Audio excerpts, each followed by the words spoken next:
Video like जरूर कर लीजिए और ऐसे वीडियो लगातार फ्री में पाने के लिए चैनल को तुरंत सब्सक्राइब कर लीजिए और बेल आइकन को जरूर टैप कर लीजिए ताकि आगे भी सारे वीडियो आपको मिलते रहे। यूट्यूब में फॉलो करते हैं तो प्लीज ये वाला फ्री टेलीग्राम चैनल जरूर ज्वाइन कर लीजिएगा। सारे नोटिफिकेशन सारे अपडेट यहीं पे आते हैं, ध्यान रखिए। Hey everyone, welcome you all to Study for Civil Services। मैं हूं आयुषी मदान और आपके सामने मैं लेके आई हूं आरएएस प्रीलिम्स के प्रीवियस ईयर के क्वेश्चन पेपर्स। जैसे कि आप सभी लोग जानते हैं कि आरएएस का एग्जाम सितंबर अक्टूबर के बीच में होने वाला है, तो ये अभी अपने पास जो है करीब 1.5 महीना है। तो उस 1.5 महीने में आप जो है एक बार जो भी विगत प्रश्न पत्र हैं, जो भी प्रीवियस ईयर के क्वेश्चन है, अगर आप उनको एक बार सॉल्व करेंगे तो ये बहुत फायदा मिलेगा कि किस टाइप के क्वेश्चंस एग्जाम में पूछे जाते हैं। तो आप सब लोगों को जितने भी ये क्वेश्चन प्रीवियस ईयर में पूछे गए उनको देखना बहुत जरूरी है। तो 2013 का जो कि प्री पेपर 2015 में हुआ, 2016, 2018, 2021 सारे क्वेश्चन पेपर मैं आपके सामने सॉल्व करूँ। तो सबसे पहले हम लोग यहाँ पे स्टार्ट करते हैं हमारे फर्स्ट क्वेश्चन की तरफ से। फर्स्ट क्वेश्चन जो है ये काफी अच्छा क्वेश्चन है। ये कह रहा है कि ऐसा कौन सा प्राचीन नगर है जो दोनों हमारे एपिक्स महाभारत और महाभाष्य दोनों में जिसका नाम मिलता है। देखिए, महाभारत काल में ऐसे बहुत सारे नाम थे, जनपद थे जिनके अलग नाम हुआ करते थे, और आज वर्तमान में उनके कुछ ही नाम ऐसे हैं जो आपस में मिलते हैं। कुछ नाम है जो पुराने ही नाम से जानते हैं और कुछ है जिनको हम नया नाम कह चुके हैं, जैसे कि कुरुक्षेत्र। कुरुक्षेत्र को आज भी कुरुक्षेत्र ही कहा जाता है, हरियाणा में स्थित है। कुरुक्षेत्र के पास एक जगह थी अभिमन्युपुर। ये भी सवाल एग्जाम में बन सकते हैं, तो मैं आपको थोड़ा सा एक्सप्लेन कर रही हूँ। महाभारत में कुरुक्षेत्र था और अब उसी के बिल्कुल जस्ट पास में एक और जगह थी अभिमन्युपुर, जो कि आज में अमीन के नाम से जाना जाता है। और कुरुक्षेत्र के पास एक जनता नाम का क्षेत्र था जिसे आज हम जिंद कहते हैं, और जिंद अब हरियाणा का एक अलग से जिला बन गया है। और पानीप्रस्थ को पानीपत कहते हैं, सोनीप्रस्थ को सोनीपत कहते हैं और व्याघ्रपत को बागपत कहते हैं। और बागपत उत्तर प्रदेश में, ठीक है। तो इस तरीके से कुछ नाम हैं जिनके नाम जो है आजकल चेंज कर दिए गए हैं, और कुछ नाम है ऐसे जिनको उन्हीं पुरानी नामों से जाना जाता है। काफी सारी इस तरीके की चीजें हैं। अब दिल्ली को पहले क्या कहा था, इंद्रप्रस्थ कहा जाता था। मेरठ को हस्तिनापुर कहा जाता था। बाद में फिर इनके नाम चेंज कर दिए गए। कुछ एरिया जो हैं अलग अलग इस तरीके से नाम हमें देखने को मिलते हैं। तो अब हमसे ये पूछा जा रहा है कि जो महाभाष्य है, ऐसा कौन सा नाम है जिसमें दोनों का ही नाम जो है वो सेम देखने को मिलता है, दोनों जगह में, दोनों में उल्लेखित नाम। तो आपको ये चीज जो है एक दिमाग में रखनी है कि ऐसे कौन से नाम है। तो सीधा इसका आंसर है माध्यमिका। माध्यमिका जो एक नगरी है वो इसका नाम है। ये है चित्तौरागढ़ राजस्थान में। ये माध्यमिका नगरी, इसका आंसर सेकंड वाला है। मध्यमिका नगरी ये जो है इसको सबसे पहली बार D.R. भंडारकर द्वारा एक्सकवेट खोजा गया था। नगरी अब इसका नाम है, पहले इसका नाम मध्यमिका हुआ करता था। और उसके अलावा अगर मैं बात करूं हमारे और जगह की, जैसे कि विराटनगर या विराटनगर, ये जो है विराटनगर मत्स्य जनपद। आपको पता है ना, मत्स्य संघ पढ़ा है ना सभी लोगों ने। मत्स्य संघ जो जो कि 4 जगह से मिलकर के बनी थी राजस्थान में, जो वहां का अलवर है, धौलपुर है, करौली है और भरतपुर है। तो जब इंटीग्रेशन चल रहा था, राजस्थान का एकीकरण चल रहा था, तो वहीं पर वो कैपिटल रखी गई थी विराटनगर। मत्स्य जनपद इसको बोला जाता है, ये पुराना इसका नाम हुआ करता था। और यहाँ पर एक बहुत ही खूबसूरत बाण गंगा नदी के किनारे बाण गंगा फेयर भी लगता है। वही ये रैद की अगर हम बात करें, ये टोंक जिले में बना हुआ है। ठीक है भाई, अगला बढ़ते हैं। एक ऐसा अभिलेख जो प्राचीन राजस्थान की भागवत संप्रदाय के बारे में हमको बताता है, और उसका नाम है गुसुंडी अभिलेख। नाम क्या है? गुसुंडी अभिलेख। इससे भी क्वेश्चन आ सकते हैं, क्योंकि देखो अभिलेखों से क्वेश्चन आना बहुत कॉमन सी बात है। हथीबा घोसुंडी जो है ये बहुत ही पुराना अभिलेख के रूप में जाना जाता है, शिलालेख है ये। और इससे जो है राजस्थान के जो चित्तौरागढ़ है वहां के बारे में पता चलता है, जिसकी जो लैंग्वेज है वो कैसी है, संस्कृत में है, और इसकी लिपि जो है वो ब्राह्मी है। आप कह लो कि संस्कृत का ये प्राचीनतम अभिलेख है, पत्थरों पर लिखा गया है, और ये चित्तौरागढ़ राजस्थान में हमें मिला है। ठीक है भाई, तो इसको याद रखिएगा, इसमें इंपॉर्टेंट है। इसके अंदर इसमें भागवत की पूजा के बारे में जो है वर्णन किया गया है कि किस तरीके से जो है चार दीवारी बना के किस तरीके से पूजा जो है वो की जाती है। तो ये आप याद रखिएगा। जो इंस्क्रिप्शंस है, अगर आप चाहते हैं कि अलग से इंस्क्रिप्शंस की, सिर्फ और सिर्फ इंस्क्रिप्शंस की एक अलग से वीडियो बनाई जाए, तो आप जो है, वैसे तो देखो हम आपको यहाँ पर कंटेंट पूरा जो है आरएएस का जो हमारा ग्रुप चल रहा है उसमें पूरी पूरी चीजें आपको देने वाले हैं, उसमें कोई शक नहीं है, उसमें कोई दिक्कत नहीं होगी आपको, वो आपको मिलेगा। लेकिन आप सभी लोगों ने एक काम और करना है कि आप सभी लोग एक अलग से जो है, अगर चाहते हैं कि केवल अभिलेखों के ऊपर पूरी एक बनाई जाए, समझाया जाए, तो आप मुझे मैसेज करके बताइए, जो हम आपको यहाँ पर जो है अभिलेखों के अलग से इंफॉर्मेशन जरूर देंगे। अगला आता है भाई कि राजस्थान में बहुत से मंदिर है, आप सभी लोग जानते हैं, उनमें से ऐसा कौन से मंदिर है जो गुर्जर प्रतिहार के समय में बनाए गए थे। तो हमसे जो है मंदिरों का नहीं पूछ रहा, हमसे केवल ये पूछ रहा है कि भाई ऐसे कौन से मंदिर थे जो है गुर्जर प्रतिहार के समय जो है बनाए गए। तो गुर्जर प्रतिहारों ने जो यहाँ पर बनाए हैं वो सारे टेम्पल्स का आपने बता देना है इधर। तो इसका जो है आंसर जो इसका हो जाएगा वो चारों ही ठीक लिखे हुए हैं, चारों ही करेक्ट है। आहड़ का आदिरवा मंदिर, आभानेरी का हर्षण माता मंदिर, राजूरगढ़ का नीलकंठ मंदिर, ओसिया का हरिहर मंदिर। आंसर तो इसके सही लिखे हुए हैं सारे। इन्होंने सिर्फ केवल राजस्थान में ही नहीं और भी बहुत सारे जगह जो है वो अलग अलग टेम्पल्स यहाँ पे बनवाए थे।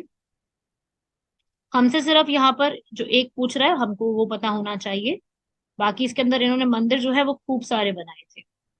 तो सवाल इससे पूछा जा सकता है, ये एक अच्छा सवाल है और ये आप लोग याद रखिएगा, ठीक है। और उसके अलावा अगर मैं बात करूं, जो सबसे पहला है आहड़ का मंदिर, ये शिव जी को समर्पित है। जो आभानेरी का हर्षद माता का मंदिर है, ये दौसा जिले में बना हुआ है। और राजौरगढ़ का जो नीलकंठ मंदिर है, ये भी भगवान शिव को समर्पित है। ठीक है भाई, बात क्लियर हुई, तो इसको भी याद रखिएगा। अगला है, अब राणा कुंभा जो है उनके ऊपर पूछा गया कि इनमें से कौन से ऐसे विद्वान थे जो कुंभा के दरबार में सम्मिलित नहीं थे। देखो तीनों के अलावा मुनि जिन विजय सूरी जो है वो यहाँ पे सम्मिलित नहीं थे। ठीक है भाई, तो स्कॉलर्स पूछ रहा है, तो आपको जैसे कि पता है कि स्कॉलर्स के ऊपर कोई ना कोई सवाल आता है, जैसे अकबर के ऊपर आ जाता है, कईयों के ऊपर आ जाता है, तो ये अब जिसमें ये तो आपको आता होगा, तिल्ला भट्ट जो है, मुनि सुंदर सूरी, नाथा, ये सब तो थे ही थे, है ना। मुनि जिन विजय सूरी जो है ये आप कह लो कि इनका रियल नेम कृष्णाशीष परमार हुआ करता था। और महाराणा कुंभा जो है, जिनका जन्म मकर संक्रांति के समय हुआ था, कीर्ति स्तंभ भी इन्होंने ही लगवाया था। इनके समय जो आर्किटेक्चर थी वो बहुत बढ़िया हुआ करती थी। तो ये भी एक याद रखिएगा।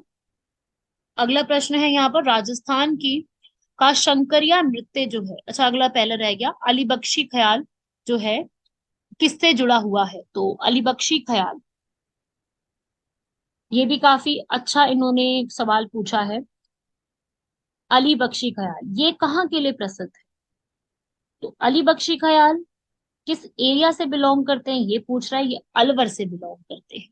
ठीक है, ये जो है इन्होंने श्री कृष्ण लीला के ऊपर बहुत सुंदर सुंदर कथाएं लिखी हैं, इन्होंने म्यूजिक के साथ जोड़ करके बहुत ही, इन्होंने अली बख्श, पद्मावत, निहाल दे, चंद्रावल, शिवदान सिंह, ये बहुत सारी चीजें लिखी हैं। तो ये अलवर राजस्थान से बिलोंग करते हैं। अगला प्रश्न यहाँ पर, राजस्थान का शंकरिया जो नृत्य है वो कहाँ से बिलोंग करता है। तो राजस्थान का शंकरिया काल बेलिया जो है वहां से बिलोंग करता है।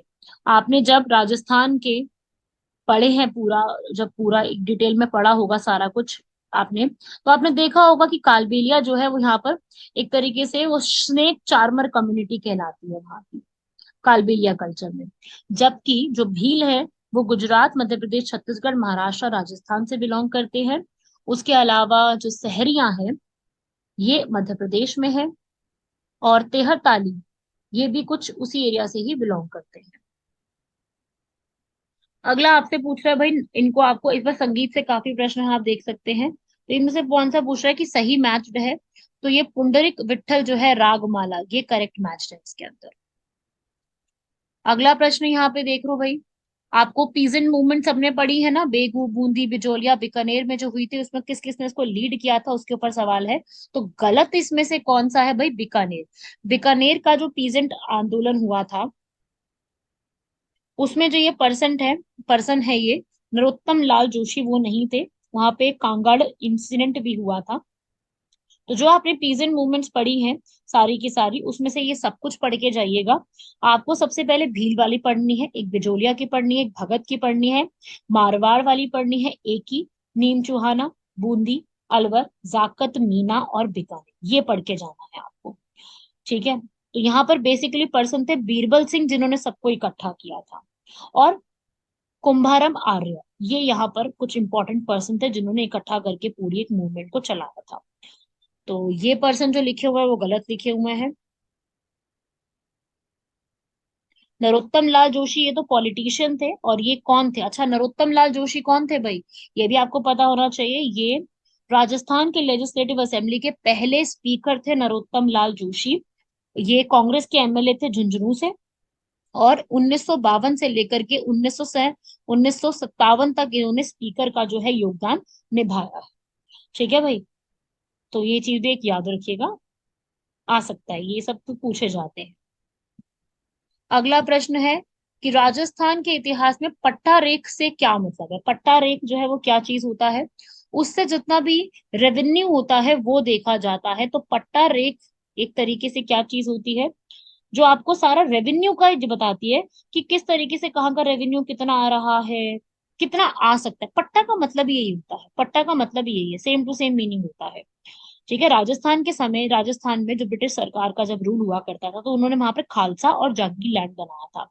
खालसा जो कि स्टेट अपना संभालती थी, और जागीर वो होते थे जो कि किसी धार्मिक संस्थान के पास हो गए, उनको दिया जाता था।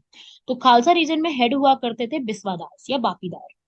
तो इस तरीके से उन्होंने पट्टा जो है वो रखा हुआ था, जो इन्होंने यहाँ पर जो है जागीरों को दिया जाता था। अगला है शेखावटी ब्रिगेड के मुख्यालय कहाँ पे स्थित है? तो शेखावटी ब्रिगेड भी हमें पता होना चाहिए।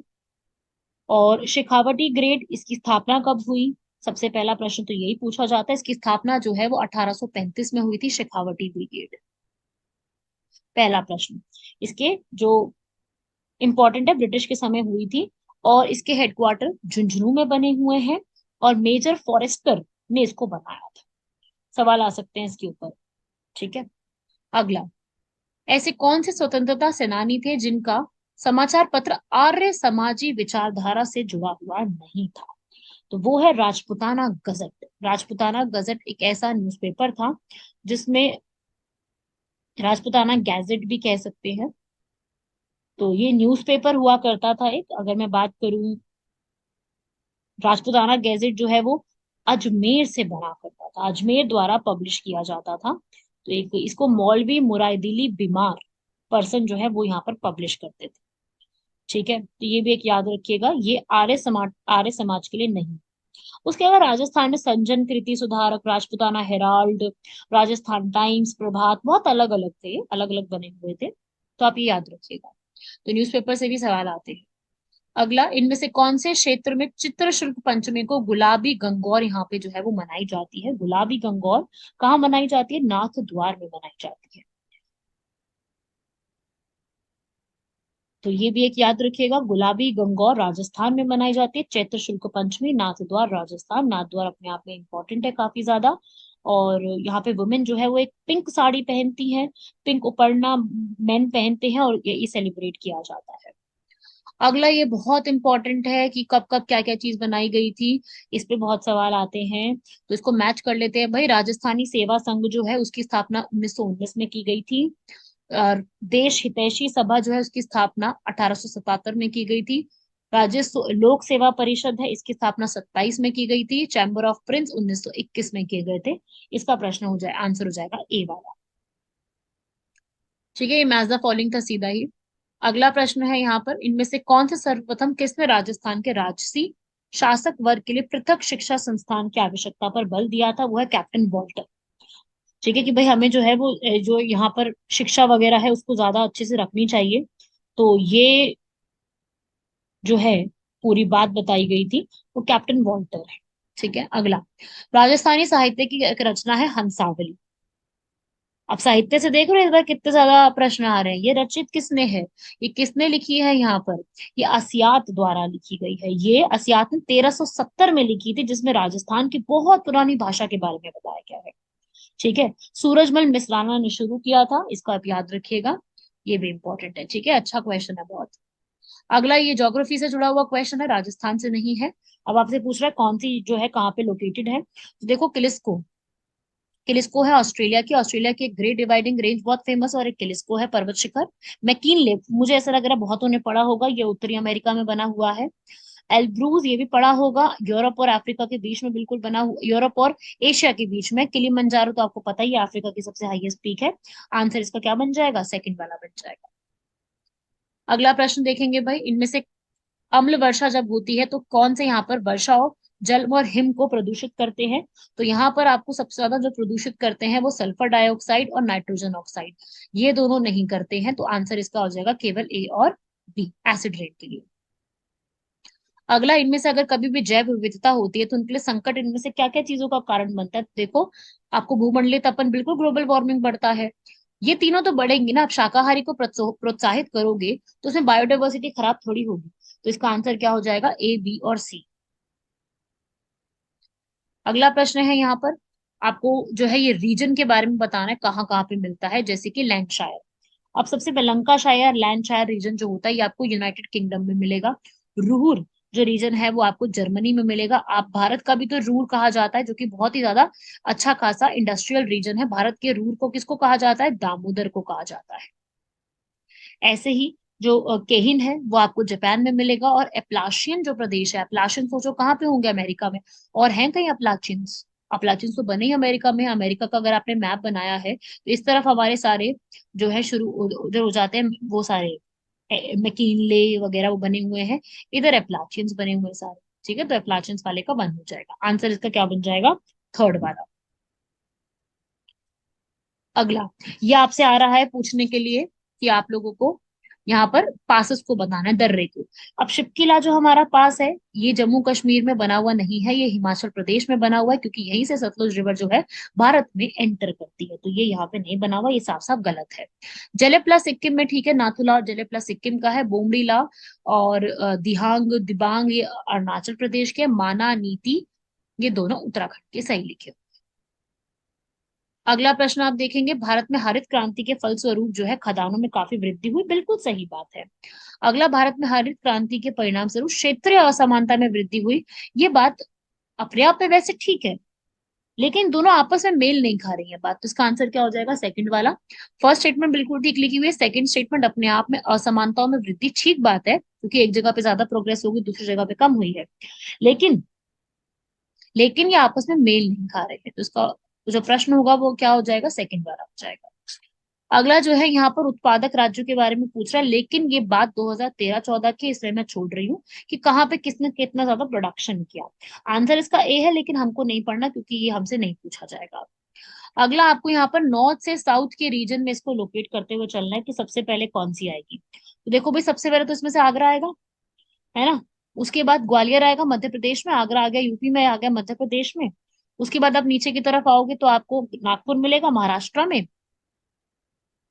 उसके बाद आप नीचे की तरफ और आओगे तो आपको कृष्णगिरी मिल जाएगा। तो इस तरीके से आप कृष्णगिरी, कृष्णगिरी में बता दूं, कृष्णगिरी तमिलनाडु में बना हुआ है। ठीक है, और ये कृष्ण देवराय हिल्स है उसके आसपास है, वहीं से नाम कृष्णगिरी आया है।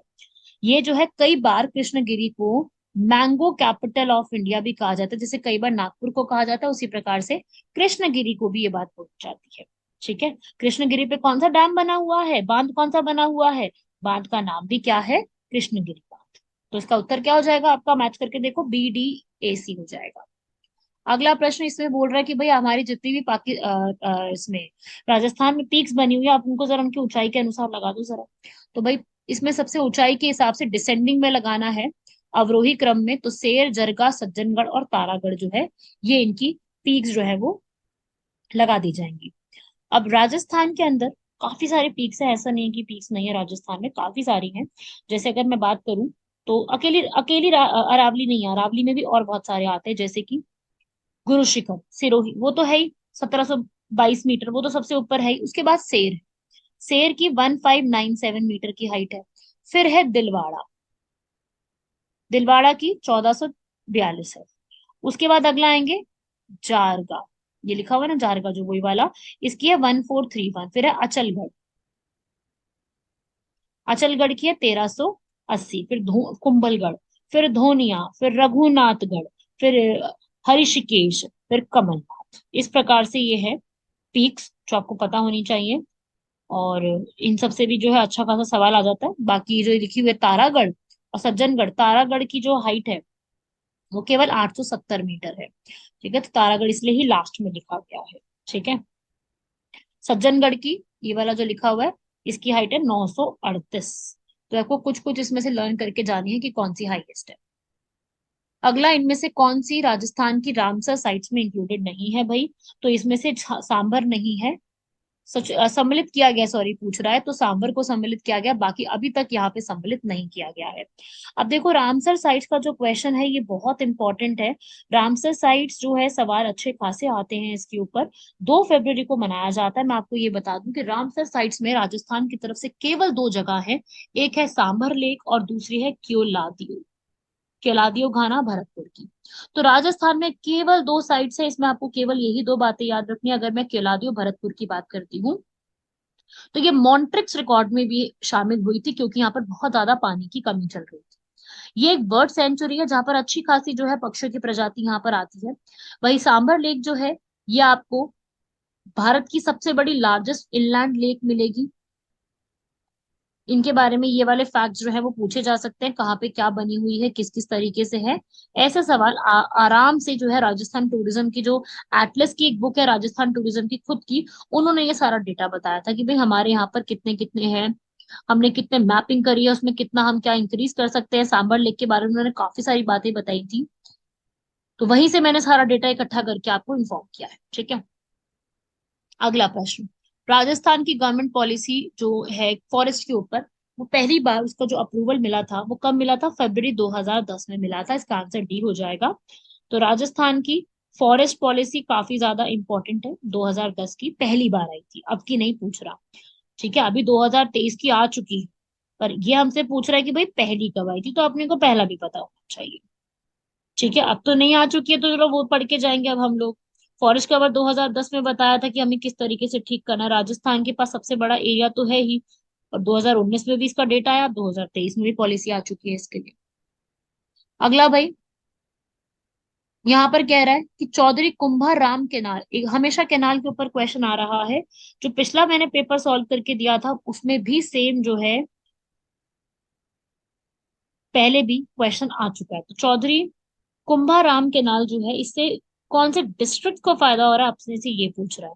तो देखो हनुमानगढ़ और झुंझुनू का जो एरिया है फर्स्ट वाला उसको फायदा हो रहा है, ये इंदिरा गांधी नहर प्रोजेक्ट के अंडर बनाया गया है। और इससे चूरू को भी फायदा हो रहा है।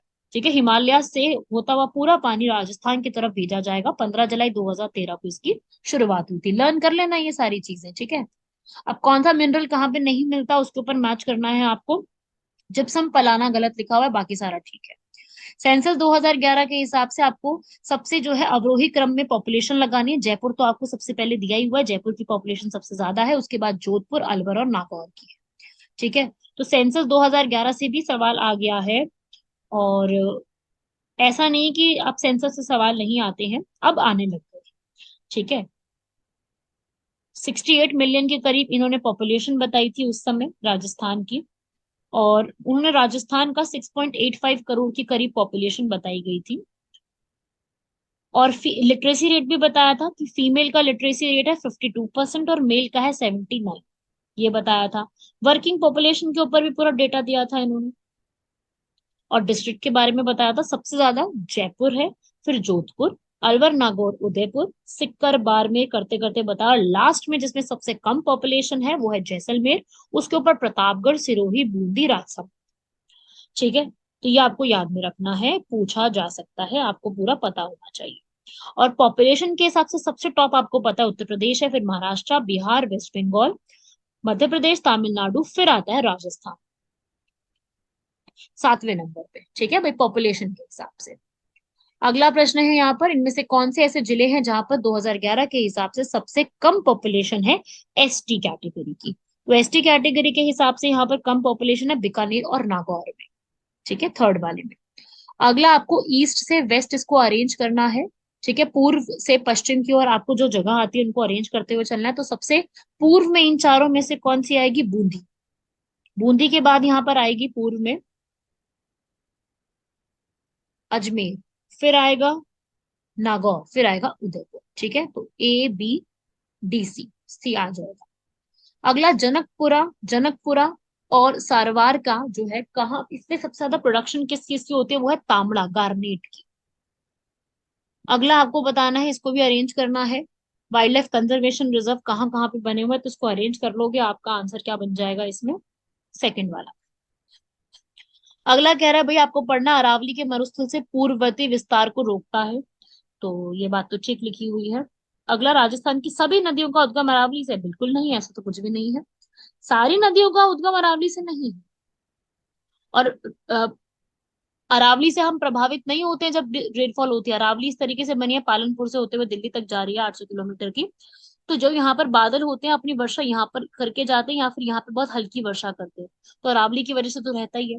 बाकी डी ठीक लिखा हुआ है, अरावली के अंदर मेटेलिक मिनरल्स जो होते हैं, धात्विक खनिज बहुत ज्यादा है। तो इस प्रकार से इसका आंसर हो जाएगा डी वाला। अगला प्रश्न है यहाँ पर, गवर्नमेंट ऑफ इंडिया एक्ट 1919 के अधिनियम के बारे में आपको गलत स्टेटमेंट के बारे में बताना है।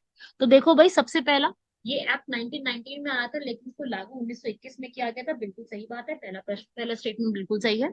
इसको मोरलेमेंटो नहीं कहते हैं, इसको मोंटेगू चेम्सफोर्ड कहते हैं। इसका थर्ड वाला ठीक लिखा हुआ है, सेकंड वाली गलत है। मोरलेमेंटो जो है वो 1909 वाला जो अधिनियम था उसको कहा जाता है।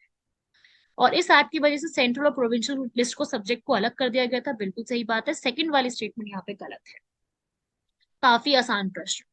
अगला गलत बताना है इसके अंदर से भाई, कि बॉम्बे को गुजरात और महाराष्ट्र में किया गया था। बिल्कुल ठीक बात है। हिमाचल प्रदेश पहले जो है यूटी हुआ करती थी, जब पंजाब से 1966 में अलग हुई थी। बिल्कुल सही बात है। गोवा को दमन दीव से अलग कर दिया गया। बिल्कुल सही। मैसूर का नाम तमिलनाडु हो गया, गलत है। मैसूर का नाम कर्नाटका हुआ है, तमिलनाडु गलत है। तो ये असत्य कथन सेकंड वाला। फंडामेंटल, ये तो कुछ ज्यादा इजी हो गया। फंडामेंटल ड्यूटी, मौलिक कर्तव्यों को कब सम्मिलित किया गया? आप सभी लोग जानते हैं, मौलिक कर्तव्यों को 1976 42वें संशोधन अधिनियम के तहत सम्मिलित किया गया है। सदा स्वरण सिंह कमेटी इंदिरा गांधी द्वारा बनाई गई थी। सेंट्रल इंफॉर्मेशन कमीशन जो होती है, केंद्रीय सूचना आयुक्त, नॉन स्टैट्यूटरी कमीशन के ऊपर रूप में आती है। 5 वर्ष या 65 वर्ष की आयु तक रह सकते हैं। 60 या 65 वाली जो लिखी है वो यूपीएससी के चेयरमैन के लिए है। निर्वाचन आयोग के, इलेक्शन कमीशन ऑफ इंडिया, कैट, इन सब के लिए। अटॉर्नी जनरल के लिए नहीं होती। अटॉर्नी जनरल के लिए जो है ये वाली पोस्ट का लागू नहीं किया जाता, वो प्रेसिडेंट की मर्जी तक होता है। अगला, इनमें से किस विधायी सदन को समाप्त किया जा सकता है? लोकसभा, राज्यसभा कभी समाप्त नहीं हो सकते। विधानसभा कभी समाप्त नहीं हो सकती। विधान परिषद जो है मर्जी के ऊपर होती है। इसे ही हम बाइकैमरलिज्म, द्विसदन की प्रक्रिया को कहते हैं। राजस्थान में हुआ करती थी लेकिन राजस्थान में अब नहीं एग्जिस्ट करती है। केवल हमारे यूपी, बिहार, महाराष्ट्र, आंध्र प्रदेश, तेलंगाना, कर्नाटका, यहाँ पे है द्विसदन। बाकी किसी भी जगह पे अभी द्विसदन नहीं है। तो ये दोनों कंपलसरी है, ये कंपलसरी, लेकिन ये जो है आपकी मर्जी है, ऑप्शनल है। ये स्टेट सरकार की मर्जी होती है। सरकार अपनी गुजारिश लेकर के फिर आगे पार्लियामेंट तक जाती है, वहीं से डिसाइड किया जाता है। क्लियर हुआ? अगले प्रश्न की तरफ बढ़ते हैं। अगला यहाँ पे कह रहा है भाई कि हमें पीसा के अंदर इनमें से किस किस पे इंक्लूडेड नहीं हुआ है? पीसा 1996 में आया था, तो असम, मेघालय, तमिलनाडु में नहीं है। बाकी सब जगह जो है वो बिल्कुल सही है, नॉर्थ ईस्टर्न के अंदर नहीं आता है। अगला, इनमें से किसकी सिर्फ लोकसभा में केवल एक ही सीट आती है? तो वो है चंडीगढ़, सिक्किम और मिजोरम। इन सबकी एक एक सीट है, बाकी सबकी एक सीट से ज्यादा भी आती है, जैसे मणिपुर की एक सीट नहीं। अगला आपको मैच द फॉलोइंग करना है। उपाधियों का निषेध जो है, अबॉलिशन ऑफ टाइटल, अनुच्छेद 18 में है। धार्मिक मूल्यों की जो है ऊपर इसका 26 दिया गया है।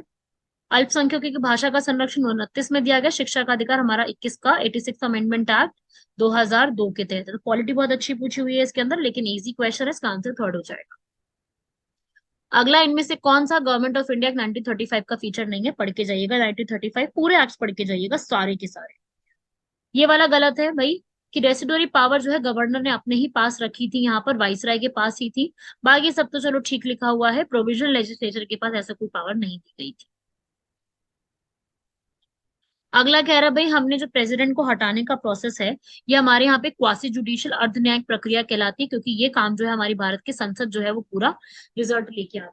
इसको हम आर्टिकल 61 में लिखेंगे। राजस्थान में अभी तक कितनी बार जो है वो इम्पोज हो चुका है? 4 बार हो चुका है प्रेसिडेंट रूल, 4 बार किया जा चुका है, ये पहले भी पूछा जा चुका है। डिलिमिटेशन कमीशन जो परिसीमन आयोग बनाया गया था, जो अभी काफी ज्यादा चर्चा में है, वो परिसीमन आयोग जो है उसने कितनी सदस्यता निर्धारित करी थी भाई? 160 का।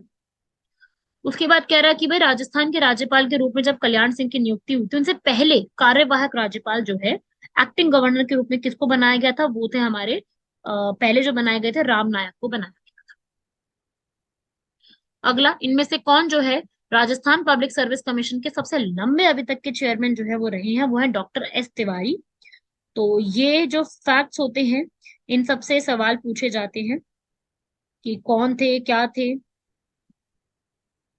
तो सवाल जो भी पूछा जाएगा इनको पढ़ के जाइएगा कि किस किस को यहाँ पर क्या क्या चीजें रखी गई हैं। ठीक है भाई, हो जाएगा लर्न सबको कि भाई ये किनका टेन्योर सबसे ज्यादा रहा है। ऐसे सवाल बहुत पूछे जाते हैं। अभी जो डॉक्टर एस तिवारी थे ये 1951 से आए थे और 1958 तक गए थे। ठीक है, जबकि जो बाकी है मोहम्मद याकूब, ये जो लिखे हुए फर्स्ट, ये 75 से आए थे, 79 में चले गए। यतेंद्र सिंह जो है ये 1990 से 1995 तक रहे थे। सी आर चौधरी जो है ये वाले, ये 2006 से 2010 तक रहे। तो 4-5 साल के सबका टेन्योर रहा है, लेकिन ये प्रकाश सॉरी एस तिवारी जो है इनका सबसे ज्यादा लंबे समय के लिए रहे हैं। ठीक है, तो एक ये भी याद रखिएगा। तो राजस्थान की जो पब्लिक सर्विस कमीशन है इसका आर्टिकल 316 है, और यही बोला गया है कि भाई जो गवर्नर और अदर मेंबर्स होंगे वो सब जो है गवर्नर डिसाइड करेगा इसके अंदर, और इनका जो टेन्योर होता है वो 6 या फिर 62 साल का होता है। रेजिग्नेशन ये गवर्नर को सबमिट करते हैं, और इनको हटाने का जो तरीका है वो आर्टिकल 317 में लिखा हुआ है। याद रखिएगा, आर्टिकल 317 में ये लिखी हुई है बात। कहाँ कहाँ आर्टिकल्स में लिखा है ये पूछा जा सकता है। अगर मैं अब बात करूं कि भाई राजस्थान की पब्लिक सर्विस कमीशन के बारे में कुछ इंपॉर्टेंट फैक्ट्स मैं आपको बता देती हूँ। जब राजस्थान का निर्माण हो रहा था तो पब्लिक सर्विस कमीशन जो है वो सिर्फ सब जगह पे थी नहीं। बीकानेर, जयपुर, जोधपुर से 3 ही जगह पे बनी हुई थी। जब सारे जुड़ने शुरू हो गए फिर अजमेर में भी इसका किया गया। उसके बाद यहाँ पर जो स्टार्टिंग में रखी गई थी कि भाई एक चेयरमैन रहेगा और एक 2 मेंबर्स रहेंगे। उस समय जो है डॉक्टर सर एस के घोष को, जो कि उस समय राजस्थान की हाई कोर्ट के भी चीफ जस्टिस हुआ करते, तो उनको अपॉइंट कर दिया गया। साथ में इनके देवी शंकर तिवारी, एन आर चंदोड़कर, इनको भी साथ में बना दिया गया। ठीक है, उसके बाद 1951 में इसको रेगुलेट करने के लिए पूरा एक्ट वगैरह बनाया गया और फिर पूरी तैयारी की गई। तो इसके फर्स्ट चेयरमैन अगर आपसे पूछता है इसके फर्स्ट चेयरमैन कौन थे राजस्थान पब्लिक सर्विस कमीशन के, तो याद रखिएगा वो डॉक्टर एस के घोष थे। एग्जाम में पूछा जाता है, इंपॉर्टेंट है। ठीक है, एस के घोष फर्स्ट चेयरमैन। अगला प्रश्न यहाँ पे कह रहा है कि कहाँ पर डिस्ट्रिक्ट प्लानिंग कमेटी में कितने कितने होते हैं? 20 और 3। ये काफी सिंपल क्वेश्चन था, 20 और 3। जिला दंडनायक के रूप में जिला कलेक्टर की क्या क्या शक्तियां होती है? तो जिला दंडनायक के रूप में यहाँ पर जो स्टार्टिंग की 3 लिखी हुई है बिल्कुल सही है। भू राजस्व जिला कलेक्टर इकट्ठा नहीं कर सकता, बाकी सब कुछ देख सकता है, पासपोर्ट, जगह का ऊपर सब कुछ वो सब चेक कर सकता है। अगला प्रश्न है भाई, जो राजस्थान का जो गवर्नर है जैसे अभी कलराज मिश्रा है, तो वो इनमें से किस किस के चांसलर के रूप में यहाँ पर काम करते हैं? तो भाई जितने भी राज्य के विश्वविद्यालय हैं वो सबके हो सकते हैं। सेंट्रल यूनिवर्सिटी के नहीं हो सकते स्टेट में, प्राइवेट यूनिवर्सिटी के नहीं हो सकते, ये गलत लिखा हुआ है। सारी जितनी भी राज्य की यूनिवर्सिटीज होती हैं उनके ये जो है वो चांसलर कहलाते हैं। ठीक है, तो आप ये याद रखिएगा। तो अगर किसी सेंट्रल यूनिवर्सिटी है चांसलर तो वो हमारे वाइस प्रेसिडेंट होते हैं। ठीक है, जैसे ये सेंट्रल यूनिवर्सिटीज है ना स्टेट के अंदर, वाइस प्रेसिडेंट जैसे भी वेंकैया नायडू है वो बने होते हैं। ठीक है, तो गवर्नर का रोल जो होता है स्टेट और सेंट्रल यूनिवर्सिटी में, वो दिमाग में रखना कि स्टेट यूनिवर्सिटी में वो बना दिए जाते हैं जो स्टेट स्टेट के होते हैं, लेकिन वाइस चांसलर और जो ये सब बनाए जाते हैं वो अलग से होते हैं। ठीक है,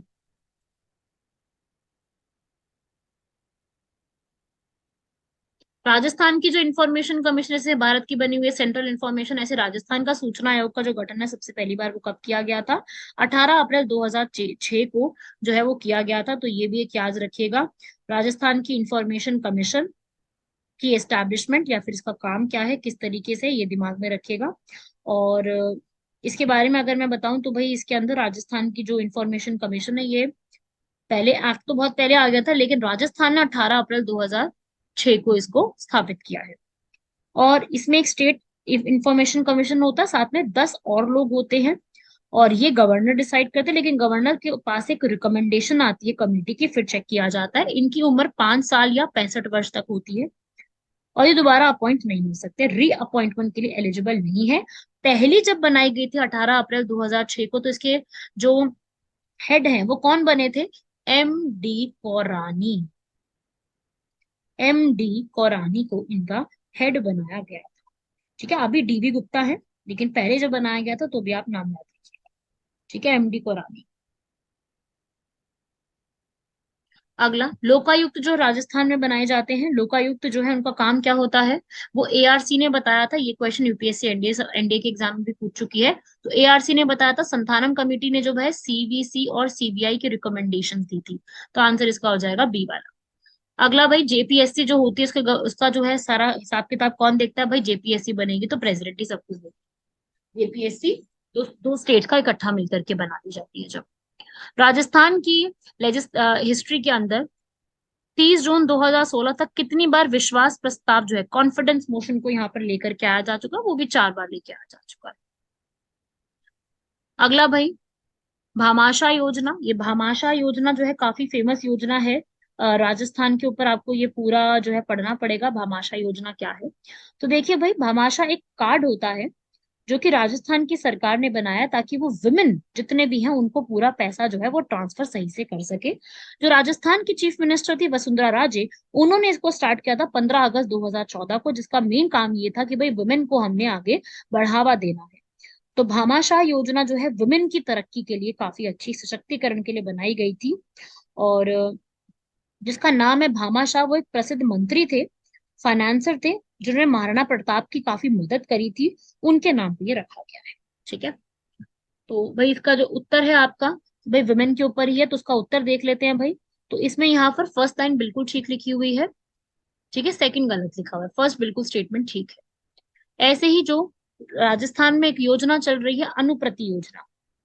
अब अनुप्रति योजना किसके लिए है? यहाँ पर ये भी जो अनुप्रति योजना है, इसका काम है कि ये, इसका मतलब वैसे बेसिकली देखो, हमारी जो आंसर की आई है उसमें आंसर इसका दिया ही नहीं हुआ, दिया ही नहीं हुआ कि असल में है क्या।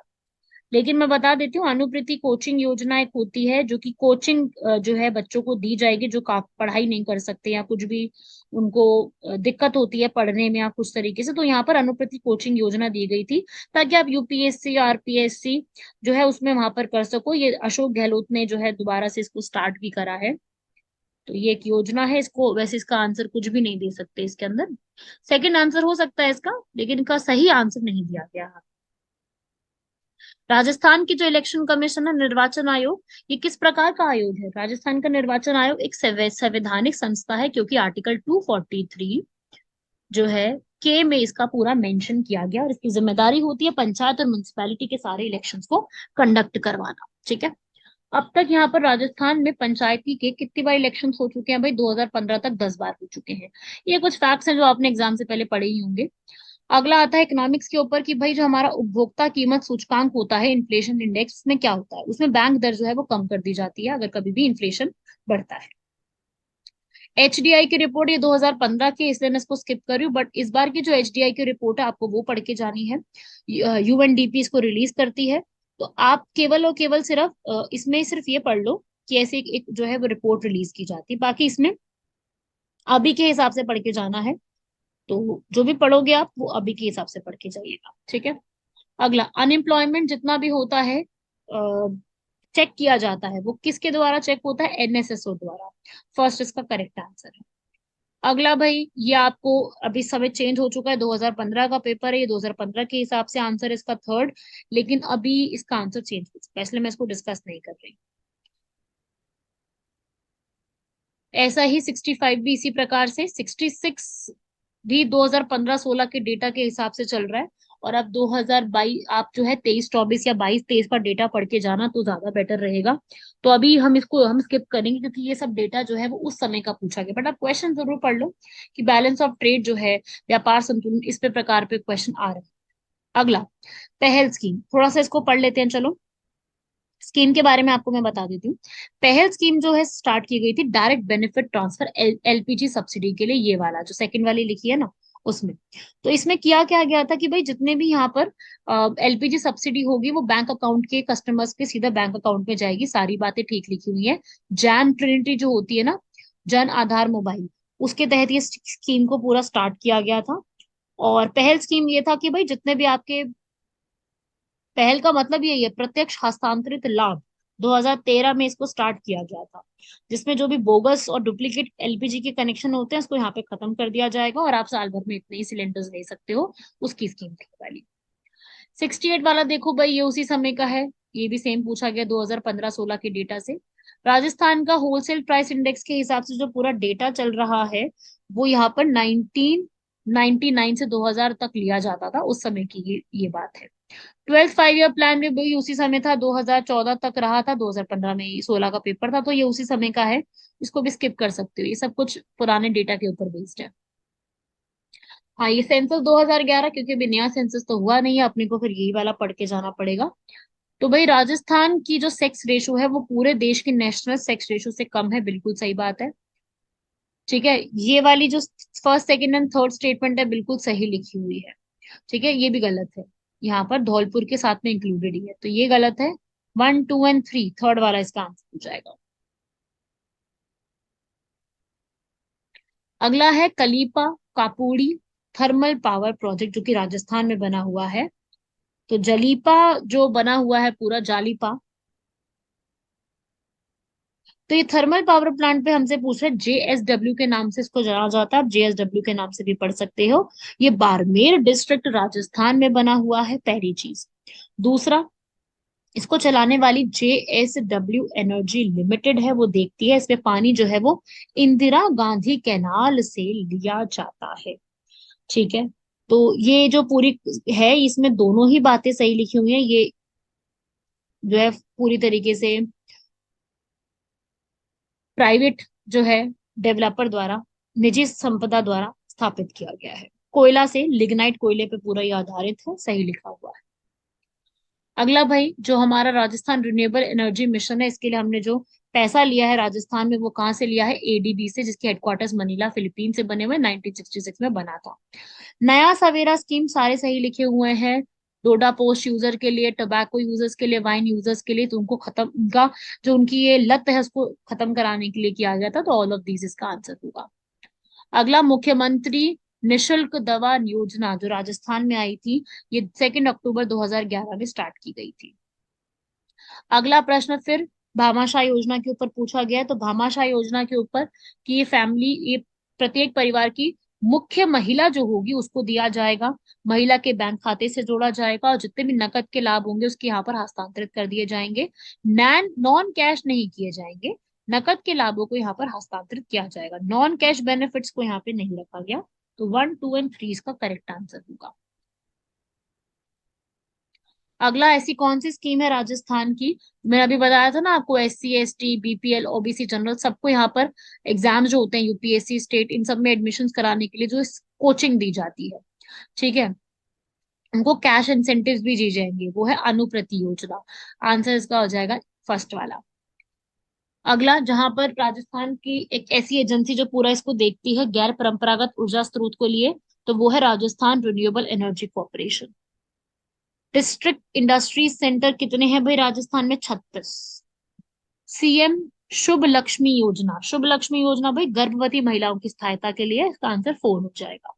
बेकिंग सोडा का फॉर्मूला सबको ही पता है, NaHCO3 होता है ना भाई, तो ये तो पता है ना सबको, कैल्शियम कार्बोनेट है, ये सोडियम कार्बोनेट है, ये सोडियम हाइड्रोक्साइड है, और ये बेकिंग सोडा है। तो ये साइंस में भी ना ऐसे छोटे छोटे सवाल पूछे जाते हैं, कई बार तो इजी पूछ लेते हैं, कई बार थोड़ा डिफिकल्ट आ जाता है। फोटोवोल्टेक सेल, इसमें बहुत ज्यादा तरक्की हो रही है, इसका आंसर सोलर एनर्जी हो रहा है। लेटेस्ट एंड्रॉइड का जो 6.0 आया था सिस्टम, उसे मार्शमैलो कहा जाता है, एंड्रॉइड फोन्स वालों को सबको पता होगी ये बात। नहीं भी है उनके पास भी पता होगी, जो आईफोन वाले हैं यहाँ पर उनको भी पता ही होगा। अगला भाई, high speed rural broadband network जो है वो केरल के उदुपी डिस्ट्रिक्ट में बनाया गया था, ये उस समय का बिल्कुल करंट अफेयर्स है।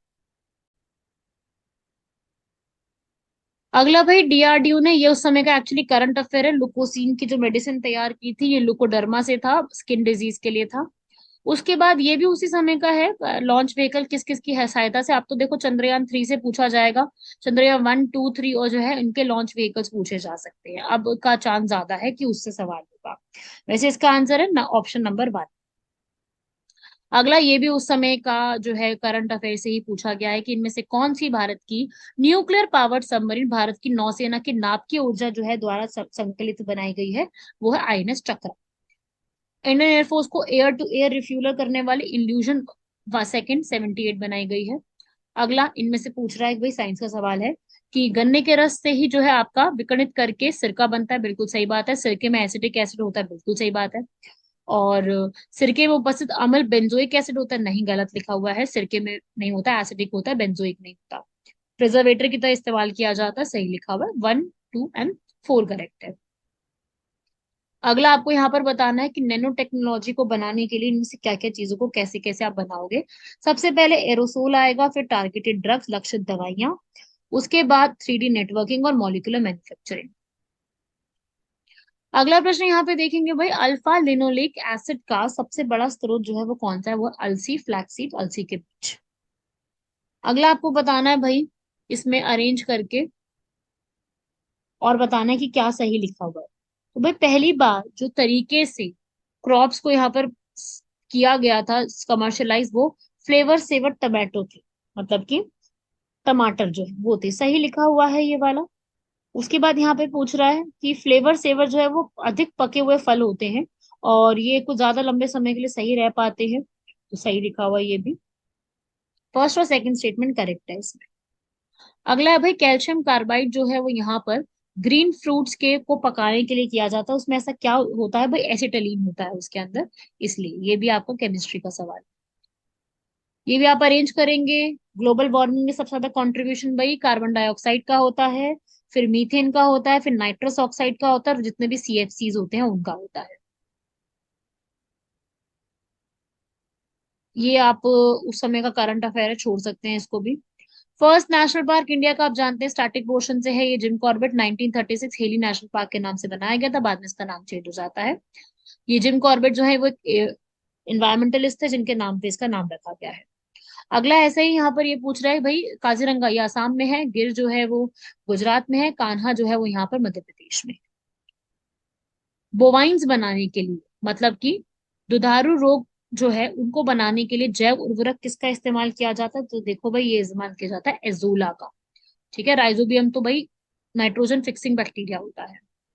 Central institute of arid horticulture, ये पूछे जाते हैं अच्छे खासे। शुष्क बागवानी का जो संस्थान है वो कहाँ पे स्थित है, बीकानेर में है, सही लिखा हुआ है ये। ठीक है, बाकी ये जो है आपका करंट अफेयर है, सेम करंट अफेयर है ये सारे। हाँ, अगला 100 वाला ये करंट अफेयर नहीं है, ये पूछ रहा है कि भाई विज्ञान और प्रौद्योगिकी को बढ़ावा देने के लिए आज तक कहाँ पर जो है सरकार ने जो है विज्ञान केंद्र बनाए हैं, भाई जयपुर, नलबड़ और झालरापट्टनम या झालावाड़ के अंदर बनाया गया। ठीक है, अगला प्रश्न बढ़ते हैं।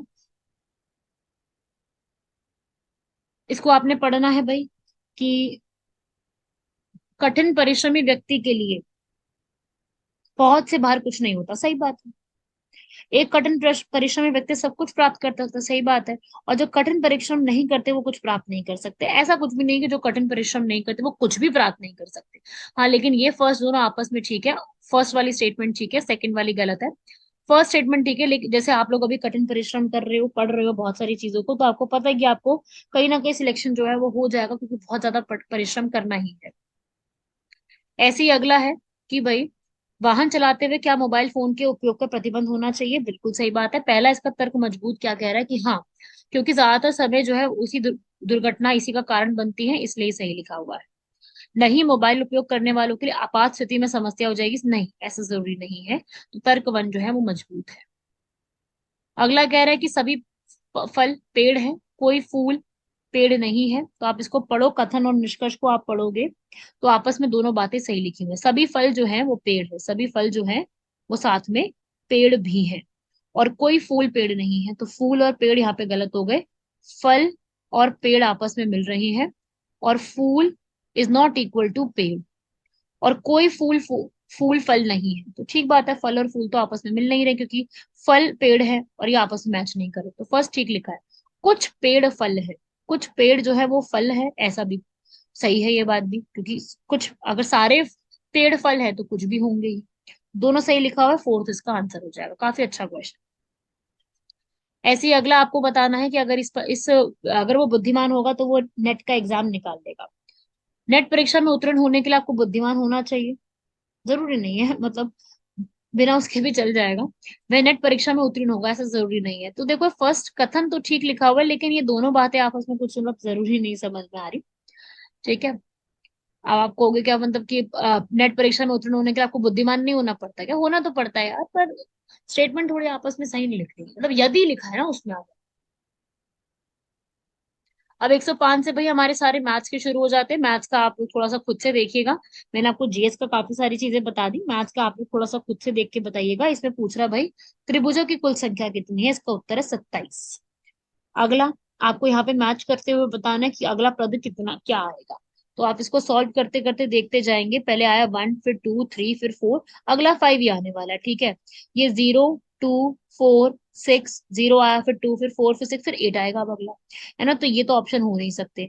ठीक है, तो अब 3 के बाद 4, 5, 6, अगला 7 आएगा, तो ये आंसर हो जाएगा इसका। अगला भी रीजनिंग का ही है। 7y, 26v, 63r, 124m। तो अगला क्या आएगा? अगला इसके बाद जो है आप इसको करते जाओगे, अरेंज करते जाओगे, तो इसका आंसर बन जाएगा 215g। अगला काउ पिग गो, काउ कैट काउ पिग गोट, इसका अलग हो जाएगा। जिप्सन को उन्होंने उल्टा करके लिखा, फादर को उल्टा करके लिखा, बियॉन्ड को अगर आप उल्टा करके लिखोगे तो आपका आंसर ये बन जाएगा। अरेंज कीजिएगा इसको। अगला जो है फैमिली रिलेशंस के ऊपर है, इसका आंसर हो जाएगा। मैं सॉल्व नहीं करा रही हूँ क्वेश्चन को, क्योंकि ये आपको खुद से करना है मैथ्स का, क्योंकि मैं कराने लगूंगी तो इट विल टेक टाइम। तो आप लोग इसको साथ में थोड़ा सा सॉल्व कर लीजिएगा। अगला इसको आपको मैच करनी है सारी दी गई चीजों को आपस में, और इसमें से जो आप मैच कर पाओगे वो सी आ जाएगा। कंप्लीट स्क्वायर बना देगा अगर सी को जोड़ दिया जाए तो। 112, 60 लीटर के मिक्सचर में दूध और पानी का अनुपात 5:3 है। उसका अनुपात अगर 1/2 करना हो तो हमें कितना मिश्रण और मिलाने की जरूरत है? 52.5 लीटर आंसर होगा। इसका आंसर ऑफिशियल की में नहीं दिया गया, तो इसको आप स्किप कर दोगे, इसका दिया ही नहीं गया। 114, इसका आंसर हमारा हो जाएगा 5।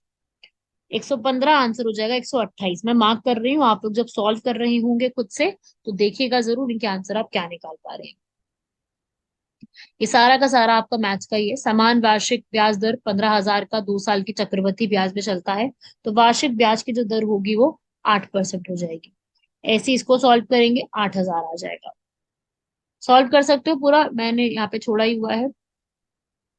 ये आपको मैप से आंसर देख करके बताना है कि भाई पूरा पूरा किस तरीके से चल रहा है। तो 2010 से 11 के बीच में और 13 से 14, इनके बीच में कितने प्रतिशत का परिवर्तन आया है, अगर वो पूछ रहा है अन्य वाहनों के लिए। HSV के अलावा जितने भी अन्य वाहन है, HSV को हटा दो, अब बाकी सबको काउंट करो। उनको आप चेक करोगे तो आपका आंसर इसमें 2.2% आ जाएगा। ऐसे आपको इसमें भी जो है डेटा के हिसाब से सेम टू सेम आंसर को मैच करना है कि कहाँ पे क्या क्या परिवर्तन आ रहा है। अगला ये करंट अफेयर है भाई। ये पूरा 121, 122, 123 तीनों, और डिजिटल स्टेट फर्स्ट 124 केरला को बनाया गया था। ये सारा कुछ वही है। 125 है यहाँ पर भाई, ये पूछ रहा है कि भाई राजस्थान में कितना परसेंटेज पूरे भारत का कवर करता है? तो वो है 10.4%।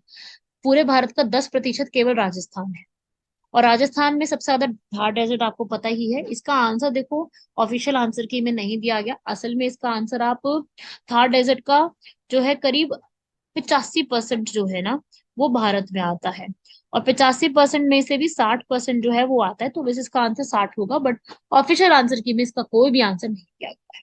ठीक है, अगला पूछा हुआ है भाई ये 127 वाला, आप देख लो प्रश्न। तो है इस तरीके के सवाल पूछे जाते हैं एग्जाम में। और इसका आंसर तो खैर यूपीएससी उसने राजस्थान सिविल सर्विसेज ने नहीं दिया है। आंसर इसका अफगानिस्तान है वैसे। अगला भाई, अन्नपूर्णा भंडार स्कीम जो है वो स्टार्ट की गई थी, ये भी करंट अफेयर है, भंबोरी में की गई थी। राजस्थान पहली स्टेट है जिसने यहाँ पर पब्लिक ग्रीवेंसेस के लिए किया था स्टार्ट, सुनवाई के अधिकार के लिए, राइट टू हियरिंग। अब तो राजस्थान की सरकार ने अभी हाल फिलहाल करंट अफेयर्स की बताऊं तो राइट टू हेल्थ और एक और जो है स्टार्ट किया है कि भाई 125 दिन का रोजगार शहरी और ग्रामीण इलाकों दोनों में यहाँ पे दिया जाएगा। जैसे मनरेगा है वैसे ही स्कीम स्टार्ट की गई। ऐसे ही 130 जो है ये भी वही सेम उस समय का करंट अफेयर है। 131 पैरा ओलंपिक्स का मोटो करंट अफेयर है। राजस्थान के टूरिज्म में अगर आपने कभी लोगो देखा हो, जैसे आपने बहुत सारे टूरिज्म के लोगो देखे होंगे, ऐसे राजस्थान के टूरिज्म में क्या आता है, जाने क्या दिख जाए। ठीक है, तो रंगीलो राजस्थान नहीं है, राजस्थान का दिल देखो नहीं है, ये है भाई जाने क्या दिख जाए, मतलब राजस्थान में क्या क्या कब कब क्या दिख जाए, वो राजस्थान टूरिज्म की एक टैग लाइन। पर्यटन का एक अभियान है, जाने क्या दिख जाए, मतलब आप ये नहीं जानते हो कि आपको क्या वहां पर कभी भी दिख सकता है। 133 करंट अफेयर्स है उस समय का। उज्ज्वला योजना है, ये उस समय की करंट में काफी ज्यादा थी, वैसे आज भी है पर उस समय कुछ ज्यादा हुआ करती थी। तो ये प्रधानमंत्री उज्ज्वला योजना जो है वो यहाँ पर क्या कहती है भाई, इसमें से आप पढ़ोगे कि हम बीपीएल कैटेगरी को, उज्ज्वला है उजाला नहीं है, उजाला जो थी वो एलईडी सिलेंडर्स के लिए थी, पर उज्ज्वला योजना जो है वो एलपीजी गैस सिलेंडर्स के लिए, जिसमें 8,000 करोड़ रुपए रखे गए थे। तो ये भी ठीक लिखा हुआ है। ये एलपीजी गैस कनेक्शन भी देगी और 5 करोड़ फैमिली को भी यहाँ पे बेनिफिट देगी, ठीक लिखा हुआ है। 2,800 रुपए का फाइनेंशियल सपोर्ट जैसा कुछ बात नहीं की गई। तो एसीडी इसका आंसर हो जाएगा, सॉरी एबीडी हो जाएगा ये वाला। राजस्थान के पहले द्रोणाचार्य अवार्ड जो है वो करण सिंह को दिया गया था। तो ये भी एक याद रखना, इनसे भी पूछे जाते हैं। तो द्रोणाचार्य अवार्ड जो है ये पूछे जाते हैं, बहुत सारे अवार्ड्स की लिस्ट है। अभी तक जो द्रोणाचार्य अवार्ड राजस्थान में जीते हैं वो करण सिंह, श्याम सुंदर राव, अनूप कुमार, महा सिंह, आरडी सिंह, वीरेंद्र पूनिया और सागरमल धायल जो है उनको ये अवार्ड मिल चुके हैं। ठीक है भाई, तो ये स्पोर्ट्स की फील्ड में ही दिया जाता है, आप सभी लोग जानते ही हैं। तो स्पोर्ट्स की काउंसिल के बारे में अगर आप कभी पढ़ेंगे तो आपको पता चल जाएगा। अर्जुन पुरस्कार भी काफी सारे दिए गए, बास्केटबॉल में, स्विमिंग में, एथलेटिक्स में, काफी सारी चीजों में दिया गया है। तो एक ये आप पढ़ के जाइएगा। बाकी महाराणा प्रताप अवार्ड सबसे जो है पढ़ के जाइएगा, सबसे पहला अवार्ड श्री गोपाल सैनी को दिया गया था 1882 23 83 में, पढ़ के जाइएगा। ऐसे ही अगला यहाँ पर, ये सब तो आपसे खैर वही पूछे गए हैं, करंट अफेयर है, सारा का सारा करंट अफेयर है। 140 तक पूरा करंट अफेयर है। हाँ, अब ये आता है अलग 141। ये हमेशा सवाल आता है, तक कई बार आ चुका है 141 वाला। ये कह रहा है कि भाई किस प्रदेश में, किस ग्रंथ में प्राचीन भारत के 16 महाजनपद की सूची हमें दी गई है। तो देखो भाई, हमें जो सबसे बड़ी सूची जो है यहाँ पे दी गई है वो दी गई है अंगुत्तर निकाय और भगवती सूत्र में। दीर्घ निकाय और अर्थशास्त्र में ऐसा कुछ नहीं, अर्थशास्त्र में महाजनपद की लिस्ट नहीं मिलती है।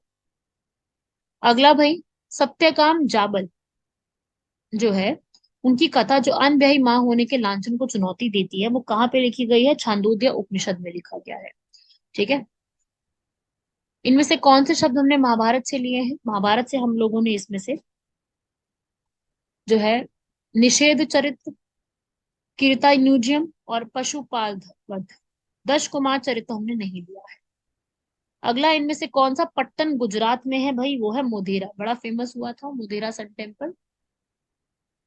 अगला भाई, इनमें से क्या गलत है, रजिया सुल्तान दिल्ली से थी, सही बात है। बहादुर शाह गुजरात में आए के थे, बाज बहादुर मालवा, चांद बीबी जो है ये अवध से बिलोंग नहीं करते थे। जो चांद बीबी हैं जिनके काफी बड़े जो है वो एक रूलर रही हैं, सुल्ताना रही हैं, ये बीजापुर की बिलोंग करती थी और अहमदनगर जो इलाका था उसमें थी। और इन्होंने अकबर के अगेंस्ट बहुत ज्यादा लड़ाई लड़ी थी अहमदनगर में। अहमदनगर गुजरात और बीजापुर के अराउंड रीजन पड़ता है। अगला यहाँ पर, चोला एम्पायर जो है वो किसने यहाँ पे स्थापित किया था। चोला एम्पायर यहाँ पे स्थापित करने वाले विजयालय है, फर्स्ट वाला। महाभारत की जो सबसे बड़ी ट्रांसलेशन की गई थी वो रज्मनामा के नाम से किया गया था। और अगला प्रश्न में जो महाभारत की ट्रांसलेशन पूछ रहा है तो आप देख सकते हो कि महाभारत पे कई प्रकार के सवाल आ रहे हैं। ठीक है, तो महाभारत पे आपसे काफी सारे सवाल है, तो थोड़ा पढ़ के जाइएगा इसको। तो महाभारत को रस्मनामा पे ये कई बार सवाल आ चुका है। इसे अकबर के ऑर्डर पर फैजी और अब्द कादिर बदूनी द्वारा किया गया था। ठीक है, इनमें से कौन चिश्ती सिलसिला से बिलोंग नहीं करता है? चिश्ती जैसे वो है भाई मोइनुद्दीन, बख्तियार कैकई, निजामुद्दीन औलिया है, जेल जलानी जो है उनसे बिलोंग नहीं करते हैं। अगला यहाँ पर बोल रहा है भाई किस किस ने क्या क्या किया था। रिंग फेंस की नीति जो है वो आ, लेके आए थे हेस्टिंग्स। ठगी का दमन बेंटिक ने किया था राजा राम मोहन रॉय के समय। वर्नाकुलर प्रेस एक्ट भाई कर्जन नहीं लेके आए थे, इल्बर्ट बिल रिपन के समय में ही आया था। वर्नाकुलर प्रेस एक्ट जिसमें हमारी लोकल लैंग्वेजेस के न्यूज़पेपर से प्रतिबंधन लगा दिया गया था, 1878 में आई थी, लिट्टन के समय आई थी। ठीक है, तो ये इसका हो जाएगा। लास्ट प्रश्न हमारा ये कहता है कि जितनी भी यहाँ पर सामाजिक सुधारक नीतियां जितनी भी आई थी, वो जो है धार्मिक आंदोलनों के कारण भारत का आधुनिकीकरण करके गई। बिल्कुल सही बात है। सामाजिक धार्मिक आंदोलनों के मूल में बुद्धिवाद, वैज्ञानिक दृष्टिकोण, ऐसे विचार में आधुनिकता माने जाते हैं। बिल्कुल सही लिखा है। उत्तर इसका हो जाएगा 4। सारी स्टेटमेंट अपने आप में सही लिखी हुई है। तो ये था आपका राजस्थान सिविल जो है सर्विसेज का पेपर जो 2016 में कंडक्ट किया गया है। इसी प्रकार से 18 और 21 के जो भी सवाल है वो भी मैं आपके सामने जरूर लेकर के आऊंगी। परंतु आपको अभी के लिए क्या याद रखना है? आपको अभी के लिए ये सारे फैक्ट्स को दिमाग में पूरी तरीके से भर के रखना है। ठीक है, कि इस प्रकार के सवाल आते हैं। मुझे ऐसा लग रहा है राजस्थान की हिस्ट्री पे इस पेपर में काफी कम सवाल आए थे। मतलब आए भी हैं तो बहुत लिमिटेड से सवाल आए हैं, ज्यादा नहीं पूछा गया है। परंतु बाकी जो चीजें हैं उनसे केवल काफी प्रश्न आए। तो आप लोगों को जितने जितने फैक्ट्स यहाँ पे लिख दिए हैं, बता दिए हैं, वो सारे पढ़ के जाने। आपको एक अंदाजा मिल जाता है कि भाई इस प्रकार के प्रश्न हमसे पूछे जाते हैं। आपको प्रश्नों का एक अंदाजा लेना बहुत जरूरी है कि किस किस प्रकार से प्रश्न आते हैं। क्योंकि जब तक अपने को वही नहीं पता होगा कि किस प्रकार के प्रश्न आते हैं, पढ़ना मुश्किल हो जाता है, समझ में आना मुश्किल हो जाता है। तो आप सभी लोग यहाँ पर इसको पूरा पढ़ के जाइए। ठीक है, ये सारी चीजें आप लोगों को पूरी लर्न करके जानी है, सारी चीजों के बारे में पढ़ के जाइएगा। यहाँ तक आपका होता है कंप्लीट पूरा लेक्चर। और राजस्थान हिस्ट्री के किसी टॉपिक पे आप चाहते हैं कि हम आपके साथ जो है एक वीडियो बनाएं साझा, मुझे वो टॉपिक का नाम जरूर साझा कीजिएगा जिस पे आप चाहते हैं कि आपके लिए एक अलग से वीडियो भी बनाई जाए। तो आप लोग एक बार मैसेज करके इस चीज का इंफॉर्मेशन दीजिए कि आप इस वाले पर्टिकुलर टॉपिक पे वीडियो चाहते हैं। तब तक के लिए धन्यवाद, शुक्रिया, जय हिंद। मिलते हैं आप लोगों से अगले प्रीवियस ईयर पेपर्स।